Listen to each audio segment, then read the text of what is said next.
Ladies and gentlemen, welcome back to another episode of Gifted Heartz. I am your host, AK Dubs, and on today's episode, we are going to be interviewing a young graphic designer who's from Durban. Not only is he a graphic designer, he's also a photographer and he's the founder of the brand which I'm currently wearing, known as New Age. And that young man goes by the name Gapz. What's up, everybody? Firstly, shout out for having me on the show, bro. I'd appreciate it. I appreciate it. And obviously, on my side, I just want to say big appreciation for giving us the opportunity to interview you, bro. And obviously, helping us with make this interview happen, with your camera and so on. Bro. And obviously, just before I start asking you all the questions, just to give the audience a small history, we first got to meet each other through Made in Durban in 2020. Long time ago. Oh, bro. yeah. And if I'm not mistaken, at that time you were a photographer. That was like your main focus was photography, and then obviously you also studied Graphic design. So yeah, so that's how like me and Gapz got to know each other. And obviously, for this interview, my first question for you, bro, is gonna be none other than just give us a small brief history of like who you are. So, bro, like when people ask me this question, I always go back to the name Gapz, because like obviously I don't give out my government name that often. It's like if you know, you know, but it's not on some I'm trying to be mysterious or anything like that. It's more so due to the fact that I resonate with this name a lot more. But there's a backstory to like where Gapz came from. So it was back in high school, I think around maybe grade 9 or something. And they did an announcement like on school whereby they basically were announcing there was this play that was gonna happen. And I was like, okay, cool. Like I'm into drama a bit. Like let me see if I can tap into that. So I pull up for the like audition, which I thought it was an audition for like a play. Turns out it was actually like the open mic poetry club society that our school had, and I didn't know about it. So I was like, oh, we're bed. In my mind, I'm still thinking like, yo, this is gonna be like a whole audition for a play. So I'm chilling there, and then like the homies are like, okay, we're gonna do a cipher. And in my mind, I'd never experienced a cipher. Like I'd watched 8 Mile, but I didn't know what a cipher was. Like also with regards to poetry. So I was there. I was like, okay, still in my mind, this is probably an audition or whatever. Homies do a cipher, I jump on it. And they're like, okay, cool, you're gonna perform at the open mic or whatever. I'm like, hey, bro, like, what are you guys like, pare talking about? And then they give me like a description. It's like, okay, cool. Now open mics start happening, and now my government name is a bit difficult to like pronounce or whatever. So the homie's like, okay, what's your nickname? And at that point, I didn't have like an actual nickname, so I just said Caps, like as in caps, right? And my reason for it was I just like caps, and I have a lot of caps, right?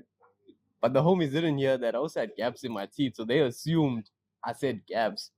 Then it's an open mic, bro, and they call my new nickname. So like, Gapz, please come on stage. I'm chilling there, bro. Like, that's not me. It turns out they were talking about me. Then it just stuck, bro. And like now I feel the name resonates a lot more because I have this conception whereby I tend to like, if I find a creative and there's another creative, and you know how gatekeeping is, bro. So like I'm trying to avoid that. So I'll link them too. Like even if it doesn't benefit me. So like the concept of like bridging gaps through gaps type of vibe. And yeah, bro, like I don't know if there's any more things you wanna know about like who Gapz is, but like I'm open to answer it obviously. Oh yeah, bro. So, and would you say like during your high school years, like you knew that graphic design was something that you wanted to do and photography, or would you say that's something that you just got to experience as time goes by? It's weird, bro. It's like I did in high school, my subjects was ironically IT, EGD, and art. And like the art makes sense. And then I dropped IT for business studies just because IT was way too hard. But I always liked creative stuff. At that age, I don't think I would have pictured myself being in the creative industry like I am now. It was more so of like, okay, this stuff is cool, but I'm gonna get a day job type of vibe. And like I actually wanted to do like either interior design or engineering. Bro, I just wasn't academically inclined like that. Or just didn't have the motivation to do that. Like I liked the art stuff. So when I got out of high school, it was more so of a thing of like I realized whatever route I'm gonna go, I need to be happy with it. Because like bro, I feel all kids can see their parents, majority of parents is like when they go to work, come back from work, they're always like upset or like they're not happy with their job, you know what I'm saying? So I never wanted that experience to come into like my life or my path or whatever. So as high school commenced, I was like, okay, just gonna do graphic design or whatever, not knowing I'm not gonna go the normal route of going straight into industry and stuff like that. I didn't assume I'm gonna push freelancing or independent work or like the stuff I'm doing. It's just as the years went past, I started to realize like I don't like taking instructions so much, especially with creativity, bro. I feel it almost ruins the creative process if you have someone like, okay, this is the formula, this is the lines you have to stick in, etc., etc. And yeah, bro, like I just couldn't see myself having a day job, so went this route. Check it on. And so obviously, considering you chose graphic design, but like with the photography, like, was that something that you just do for fun, or was also something that you planned to be like? So, bro, like that too's a funny story, especially like you spoke about MID. So the year before MID, I went to see my brother in Thailand, and my dad, for some reason, just bought a camera, like for no apparent reason. Like it wasn't like anyone was into photography, or we are going on holidays or whatever. He just bought like a decent camera. So I took it with me when I went to Thailand for the first time, and I just was like, okay, it's cool to shoot, bro. Like even normal stuff like the streets and all of that. So that's when I started like playing around with photography. I wouldn't even say I got into it. Then when I got back, I was like, okay, I have a camera. Why not make use of it? So I started doing like free shoots here and there. And then in MID, we all know like the founders, Gamma, Paris, Levi, and like Paris and I went to like primary schools together. So like Paris, I think was the one that introduced me to the MIT team. That's where I met you. And that's where the photography actually started, where I was like, okay, I can make like some cash off this, and it's like a cool thing. So I'd say the photography only came once I joined MID, and I'm like hella grateful for that, because I wouldn't say I'm like fire at photography. There are a lot of others in Durban specifically who are like mad talented, especially like Henry, Amazing World of Henry. Shout out to that homie. Oh yeah, I remember him also. Like we both of us know, like that guy was part of MID when he was a kid, bro. So like to see him now like elevated is crazy.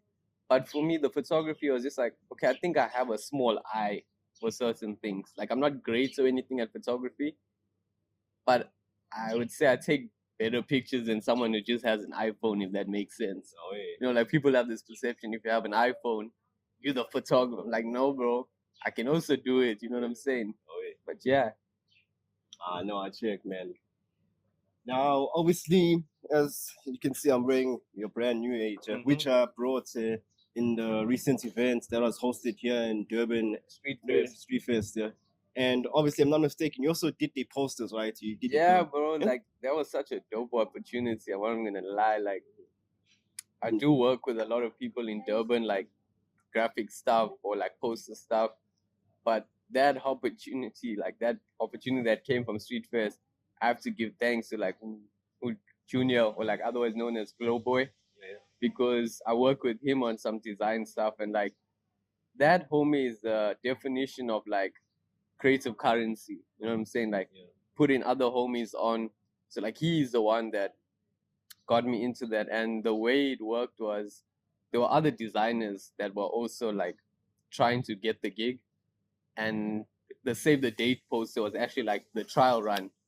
So the save the date poster basically was like all these other designers are gonna design, and then the Street Fest team is gonna be like, okay, who are we gonna work with now for the rest of the campaign?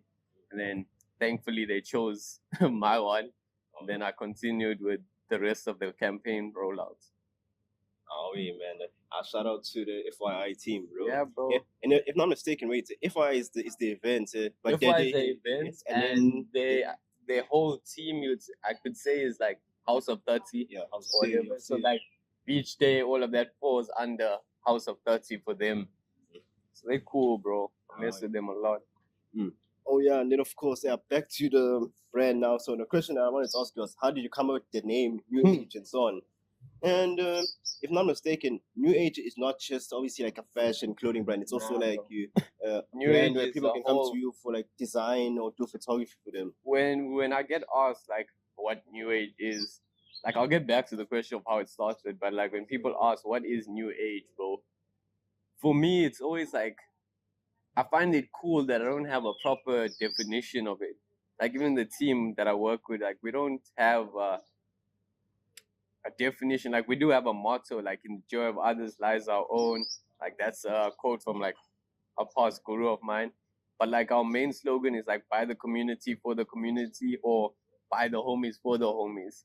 So, excuse me, instead of it being just a clothing brand, I'd say it's more of a movement, bro. Like involvement of like creatives and just people in general, whereby it doesn't have to be a gain.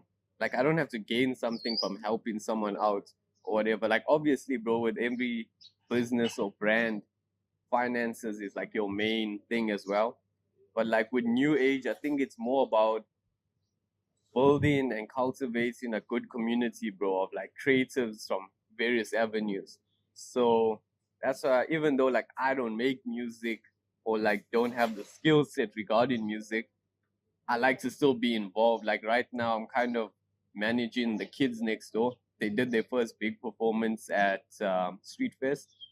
So the brand is just a movement first before a brand, I would say, bro. Like that's why we do a lot of activations where there's no financial gain. It's just like let's grow a community first. And I think that came from Virgil, like Virgil from Off-White. And obviously he was I think the creative director for LV. Virgil said like when he started Off-White, he didn't start by selling the clothes. He started by creating his target audience, creating the atmosphere. And he gave such a cool example, bro. He was like, you can even use this mug, for example. This is going to be a dirty mug after you drink. And he's like, if he takes this mug and puts it in like a famous art gallery or something like that, people who are like art critics are going to come to this thing and come up with their own crazy definition. Meantime, it's literally just a mug, you know what I'm saying? So what he's explaining in that is he created his environment because it's placed in the environment of the art gallery. Now immediately the art piece supposedly of the mug is like amplified now. Like now that's art. So that's the mentality I'm going with New Age right now. And like with my team, it's like cool, it might not be the best clothing brand or whatever, but like we want to first create a community that uplifts and cultivates creative culture in that sense. And then back, sorry, I'm talking a lot, bro. I know, bro. Back- Feel free, bro. Like there's no limit, bro. Like I don't want you to be like feeling like as if like now this like some professional hopes business meeting there, bro. Like just be you, bro. And so, Aware. Like the start of New Age, bro, not a lot of people know actually started in Cape Town. And it's a long story. Like I moved to Cape Town in like my final year, or supposed to be my final year. And I met someone by the name of Mecca Mind first. Like a lot of people that know me will probably know him. It's like an amazing rapper, artist, creative, like everything creative, bro. Like that's my homie, you know what I'm saying? Like I die for that, bro. But like why I bring him up is when I was in Durban before going to Cape Town, bro, like cool, like I like creative stuff, had these cool ideas, but never trusted myself enough to actually like go upon executing it. Because I was like, nah, there's always gonna be someone better than me.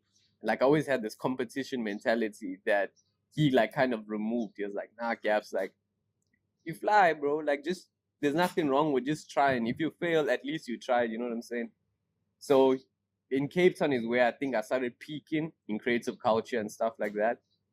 But with New Age specifically, it was so random, bro. I was just chilling like at my res, and I was like, nah, like there's such cool events in Cape Town and stuff like that, like so many niches. I feel like I could really create something that caters for a lot of people. So initially, I posted something on my Instagram being like, yo, looking to build a team. I didn't give like a deep description of what it's gonna be or entail. Only one homie hit me up, bro. One homie hit me up, and she goes by the name of Billy. She's also a graphic designer. She went to Vega in Cape Town, and she replied. She was like, I'm down, like doesn't know exactly what I'm gonna want to do, but she was down. So you're like, okay, cool. We host an event, like, and that event, bro, is actually supposed to be just the launch of like these 2 sample T-shirts that we made, and we're like, let's have a whole event around it. We got tattooing to get done. We had like vintage games, pool, and all of that. So when we were brainstorming ideas, we're like, there's a lot of cool events in Cape Town, but I want to cater for a lot more than just the groovers, you know what I'm saying? Because I have friends who have like social anxiety or are just awkward at groove, you know what I'm saying? But I don't want it to become a situation of like, say for example, I'm the awkward brew in our friend circle, and the whole squad is going out or whatever, and I'm like, damn, I don't want to go out. Like I mess with the homies, but I don't want to go out because I'm not comfortable in that environment. So I was like, I want something where the whole squad can pull up. So even if someone doesn't want to dance or drink or whatever, there's still something at the event that they can be involved in. And yeah, bro, just for and I never made those T-shirts again. There's just one of ones of those 2 shirts. Turned out to be a crazy event, bro. Like I was so shocked for the first time. It's also difficult, bro. Like a Durban brew coming to Cape Town, you stepping on some toes, but like it was all love, most definitely. So that's the basics of how New Age started when I started it in Cape Town with that home dog.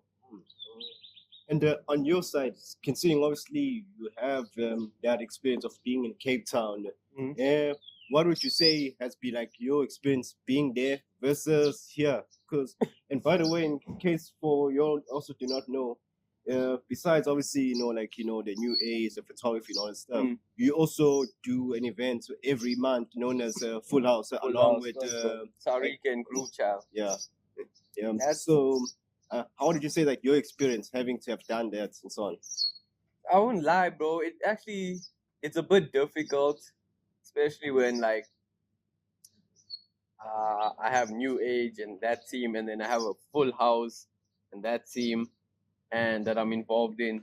It becomes a bit difficult because as I wouldn't say I'm the creative director or anything like that, but like as like one of the main heads of the creative stuff that happens at the event, it's a bit difficult to be like, okay, like I don't want it to become a New Age thing. Like I want it to be its own thing. Like Full House is its own independent thing, and New Age is its independent thing.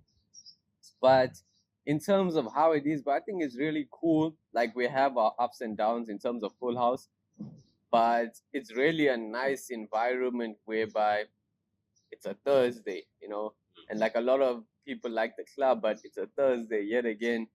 We can just chill out, we don't need to go to a club now on a Thursday because like there's work, people have campus the next day.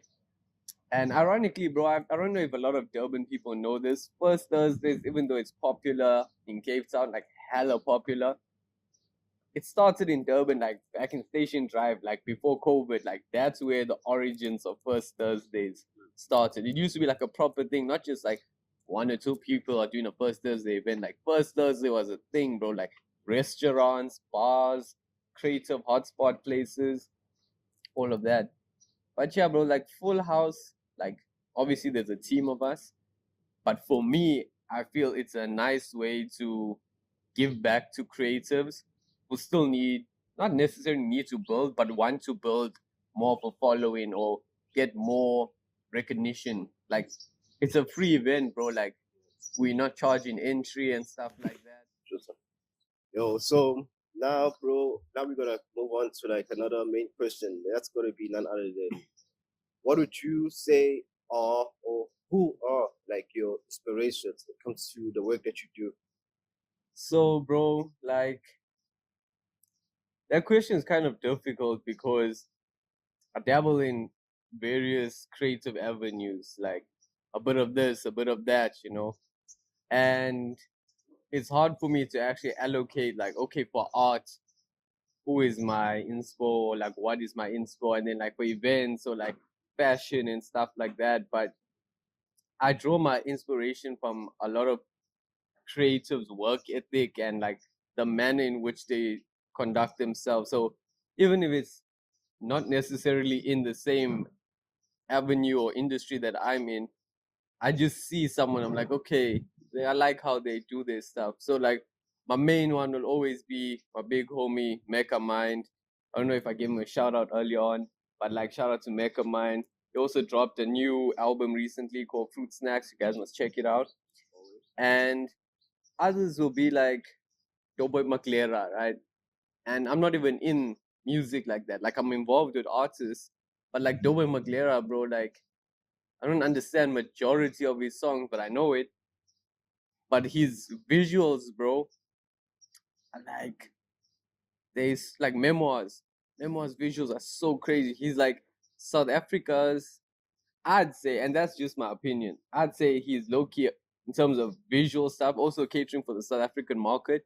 He's like our ASAP Rocky, because like ASAP Rocky got mad visuals, like music videos, fashion, and like Maclera, his whole demeanor, boys, it's like he wears a suit, you know what I'm saying?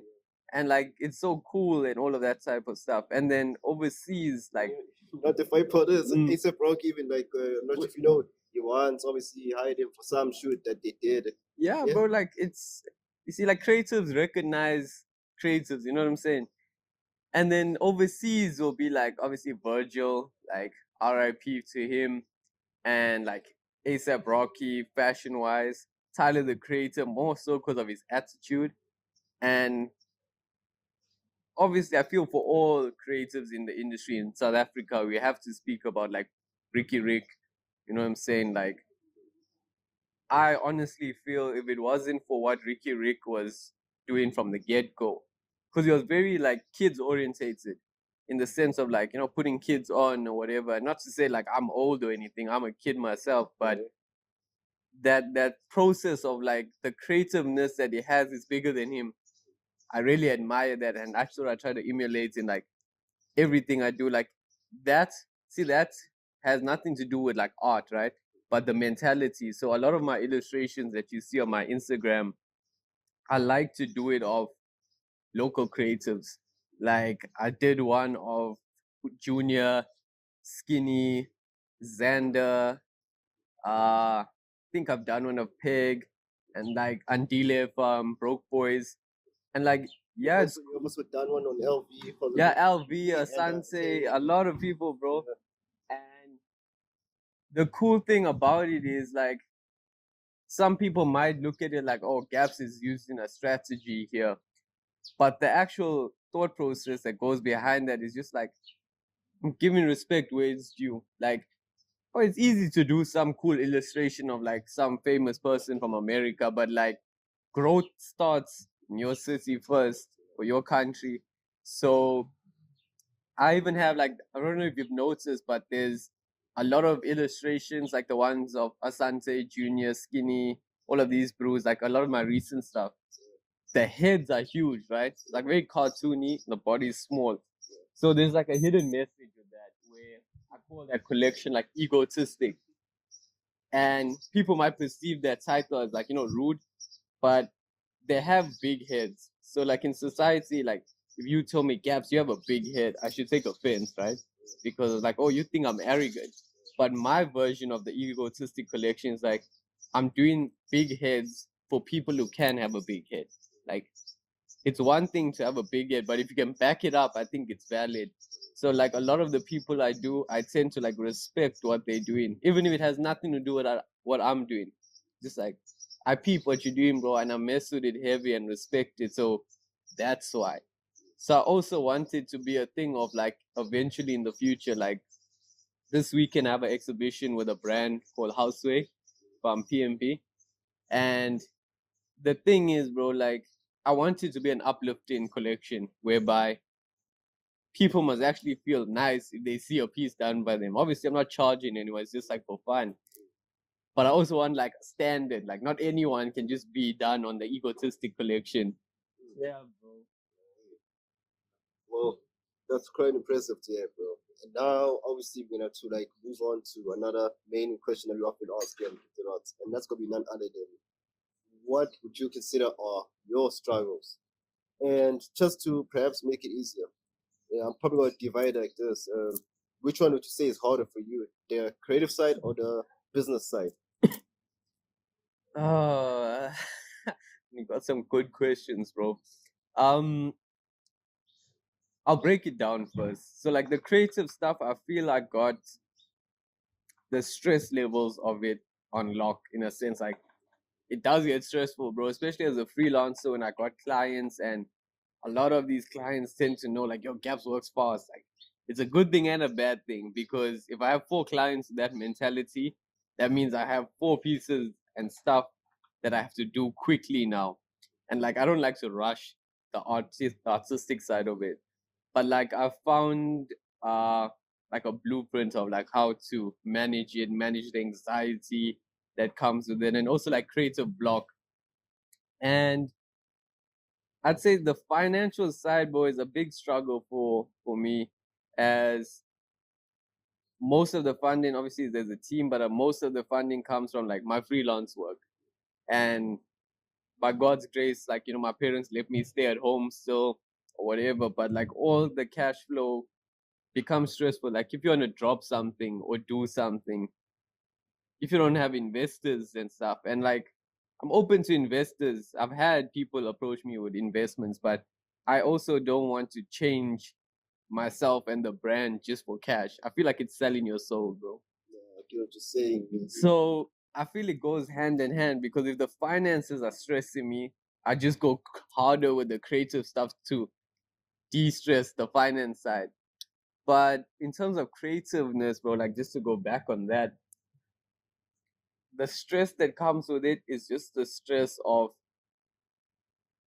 always wanting to make sure that the audience is happy with something. Like I don't really care if everyone likes it. My mentality is always like at least one person must like mess with it. So in terms of stress and struggle, I feel like it's not too much. The biggest stress wouldn't even have to be with any of those categories. It will be mostly about consistency and timing. Because like people don't realize like all these big names we know, they weren't popping like in 2 months, 3 months, not even 1 year. It took them a lot of time, bro. Like I always think about the artists like Peg. Like you and I know Peg for a very long time, bro.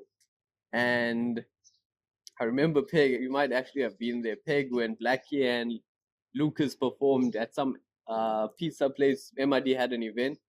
I don't know if you were there, but like Peg said, the best rapper in Durban. You know what I'm saying? And that's a deep thing to say, bro. And he definitely has elevated. And he's elevated, bro. But like, what people need to understand is there's a lot of kids that like mess with Peg now, but no one realizes homie's being at it consistently. And you take L's, bro.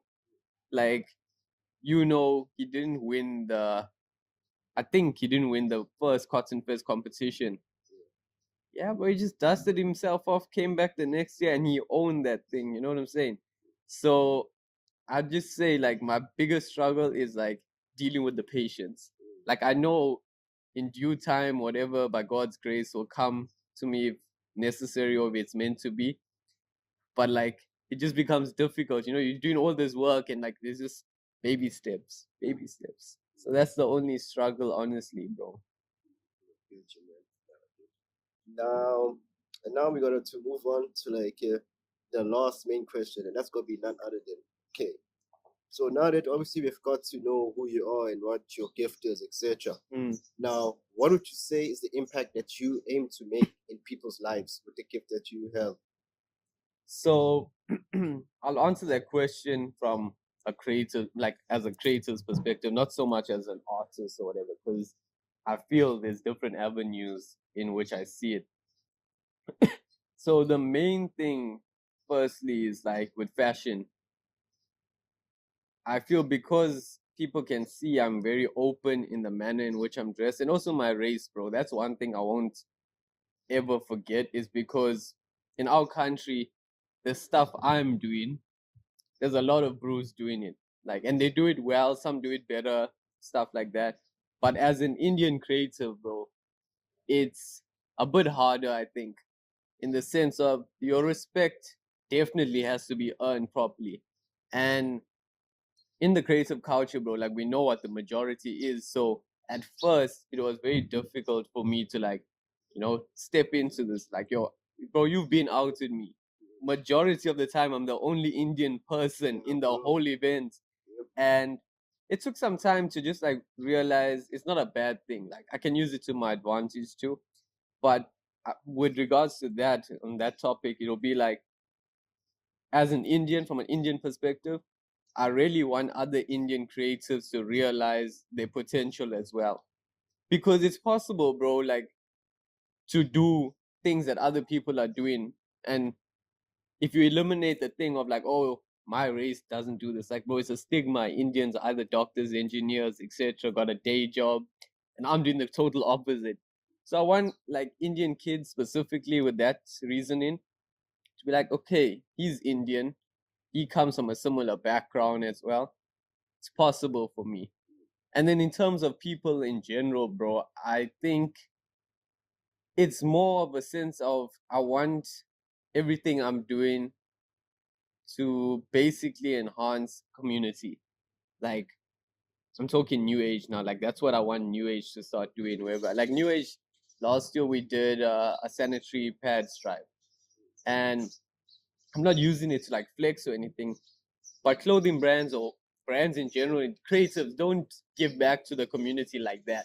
You know what I'm saying? Like if we're gonna talk about South African growth and economy, this and cultivating this and whatever, you can't forget about the people who can't do certain things. Like for me, bro, new age is cool and all of that, but I wanted to actually reach a financial point where I can give back to the community. And I'm not talking creative community, talking about the community, the real community that's struggling. Creative struggle, bro, cool. But society in our country struggle a lot more than that. Like we might be like, oh, we creative, there's no cool idea right now. But there'll be someone on the street who didn't have a meal as yet. So that's why new age by the community for the community. We part of the same community that someone is starving outside that, bro. So that's where I see that going. And then my other one, and I think this is like the last one, because I also don't want to talk too much, bro. It's like by the homies for the homies, the other slogan we have. When I say I want to see my homies up, bro, and I'm not even saying you have to be in my close friend circle. It's like if there's a way that I can help you, I'm going to help you, even if there's no gain to me. I really want to see this movement start doing that, where creative currency isn't a financial thing. It's like if you can help this person or whatever, help them, bro. Like whatever means it is, just to elevate them. Don't ever look at it as like, I need to gatekeep now or whatever. Like people can do their part, bro, and Durban can be the flyest city eventually. Like I hate this conversation, bro, especially because I was living in Cape Town. I hate when this conversation comes about like now we're comparing cities, bro. Like each city got their own thing. We should love and respect everyone. But if you want to compare to other cities, look at what they are doing. They're uplifting each other. Yes, there's competition, but like no one's wishing for your downfall as much. Obviously, there is some people, But I feel here, bro, like people just need to open their eyes and be like, if I can help you, let me help you. That's why that, like, at the top of that shirt, it says, "In the joy of others lies our own. Seeing you happy will make me happy." My tattoo is even same thing what it says there, but in Sanskrit. So that's the whole thing, bro. Like, that's where I want to see it. And the funny thing is, when I answer this question, is I just realized now I didn't speak about finance, and I feel that's the main thing. Of course, I want to make money, bro. Like, if I want to earn a living and survive, I need this to make money. But I truly believe it'll work if that's not the first motive. And I want it to happen organically. If it takes a few years, that's cool. It must just be the right thing I anticipated to happen. Yeah, that's wonderful to hear, bro. I would trust that obviously, eventually you will, achieve that goal of yours. Most definitely. And on my side, that's pretty much it, bro. Wait, I would say we're so fly for this, bro. Like, you're so dope. Really love these types of conversations. nah, bro. I appreciate it a lot. And obviously, just before we shut it off, on your side, would you say you got any questions that you'd like to ask me or whatever? Ironically, yes, bro. So what's up? First one will be: has any other person you interviewed ever asked you questions? Oh, of course, yeah, bro. Like, yeah, definitely. Some of the people that I've interviewed, yeah, they have asked me questions, and even in the ones that I have in the archives, by that I'm referring to, like, the interviews that I haven't, like, released or whatever. They have asked me. So yeah. For me, bro, like, I get what you're doing. Like, it's also putting other people on, which is cool. Like, you're putting me on by allowing me on your platform and stuff like that, and like all the people I've spoken about. But what would you say is your main motivation out of this? Like, cool, you're doing this interviews and stuff, but like, what motivates you to do another one? Right. Okay. So on my side, I'd say the main motive for Gifted Heartz, as our slogan says, the creative's diary. And for those actually who do not know, the registered business name is literally the creative's diary. Is none other than it's for me to go out there and discover as many people I can find who are in the industries of your arts, design, music, fashion, entertainment, and lifestyle. Why? Because all those 6 industries I've just mentioned, they interlink. And the main motive is obviously for us to actually kind of create like a community, in a sense that people are able to connect to one another and so on. Because let's keep it real, bro. Like, sure, yes, we all know, like, the common people, but it's not act like as if there aren't more people that are knowing. Like, I feel like that's one of the downfalls, bro. And I don't think there's even a specific reason. It's just like there's only the main people who are known. Like when we talk about creative culture in Durban, unless you're like really in it, like really in it, there's only a few names you mentioned, but like people don't realize there's stuff happening all the time, bro. If you tapped in and locked to the street culture like a lot, you'll know that Durban is big, bro. Like people always say Durban's small, it's massive, bro. Most there, bro. There's definitely like there's a lot of people out there. And just to go back to obviously to the motive, I'm sure like you have noticed from like the first interview to the one we have right now, the question that I've always asked is none other than what are your struggles and what impact you aim to make. The reason why I often ask the struggle is because in order for us, to improve and solve a certain problem, we have to know like what the struggles are and all the stuff. I think that's very beneficial, bro. Yeah. Because just to give an example, Sipombo, to the first guest I have, he spoke about how like his struggle was having to get a source of materials that's good quality based off the certain design that he wants, etc. And because why? Some of the, believe it or not, bro, some of the textile stores, that we have, you'll find that they're selling you fabrics that are rejected overseas and all this stuff. And the list goes on and on. And if we don't know what the struggles the majority are facing, then we can't really come up with a solution. So that's like my main motive. It's just go out there and find as many people in those industries, get to hear about, okay, what are the struggles? And then obviously, Because I'll tell you right now, ever since I've started, some of the people they have literally helped me a lot behind the scenes. You know, Sipumbutu, like I can literally just call right now and be like, hey, I'd like to sell something, and you'll be like, okay, yeah, you're welcome. And never has ever said, Akona, I'm gonna charge you this for using my machines, whatever, you know, all this stuff. Other people, you know, they've helped you with like getting this and so on, and all this stuff. And I feel that's important, bro. It's like it's like an ecosystem, or like again, it's a community thing, bro. If you think about it, in olden times, before there was cash flow, people used to trade. It's like I scratch my back, you scratch my back, and we see what we can do to help each other. And just before I even just end it off right now, obviously, like, you know, as time goes by, my main purpose is obviously is for me to not just interview those who are not successful, but it's also interview those who are successful. Because in any day, you know, those who are successful are the ones who can also provide us insight, with, bro. with, you know, the insight of like what's needed, where can we get our stuff. So yeah, that's like the main goal for me. Is just go out there, discover as many people, hear what their struggles are, and then, you know, discuss, you know, the solutions, spread the knowledge out there. That's live, bro. So yeah, and yeah, that's all I've got to say for today, bro. And obviously, just before I end it off, big appreciation, bro, for the thank you. And I trust that you won't waste your gift and you use it to elevate your life. Nah, bro, no worries, bro. Right, shout out for him, bro. Yeah. Peace and love, everybody. Stay gifted, stay blessed, guys.